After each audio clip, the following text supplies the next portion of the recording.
ZD400 and 600 series desktop printer. Whether you have a direct thermal, a thermal transfer, a 4-inch or a 2-inch printer, a liner or linerless, or a 203 or 300 DPI printer, your Platens will look different. Platens will, regardless of your printer, will look virtually the same. The differences are going to be the color and the physical size of the Platens. This is what a Platen looks like, and they'll have the Platen plus 3 other core parts. You have what we call a Platen bearing. You have one on the right and one on the left, and the gear. This is the gear that engages with the motor of the printer. And when you get these Platens, you'll want to make sure you have all these pieces. This one can fall off in the box because it's just meant to sit here loosely on the side, so you want to make sure you have this.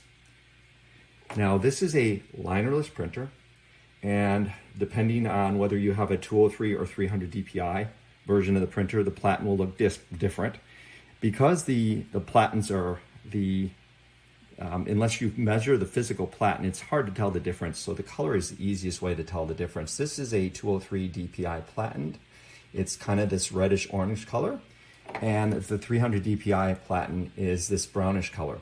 And the one thing to note is if you're looking at a linerless Platen versus a standard Platen, the standard Platen has a nice smooth finish, okay?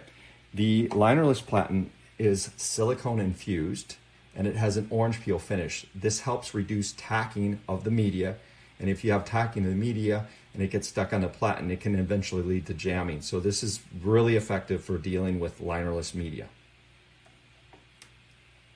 Over here we have a thermal transfer printer and a direct thermal printer. If you take a look at the Platens, we have a black Platen here. This is the 203 DPI Platen. This is a 300 DPI gray Platen. The reason for the difference with these is the physical size of the printer requires you to have a much larger Platen mechanism. So you can notice the size difference here between the two.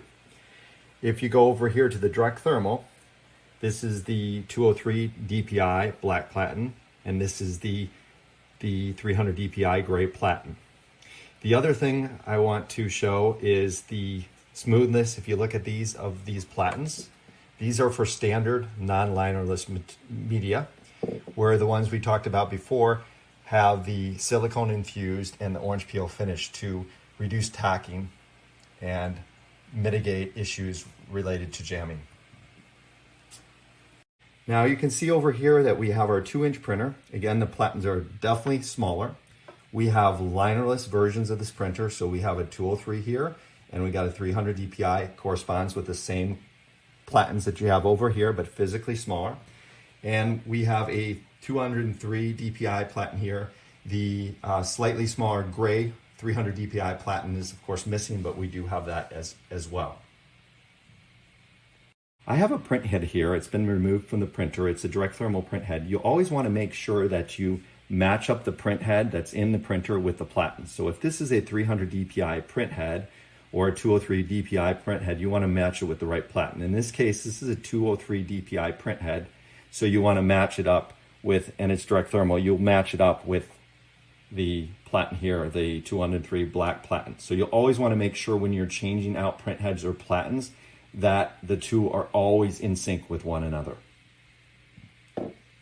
So how do you remove a Platen? It's fairly easy. You pull up these tabs here like this, and you want to make sure that you gently finesse it out. You don't want to be too rough on it.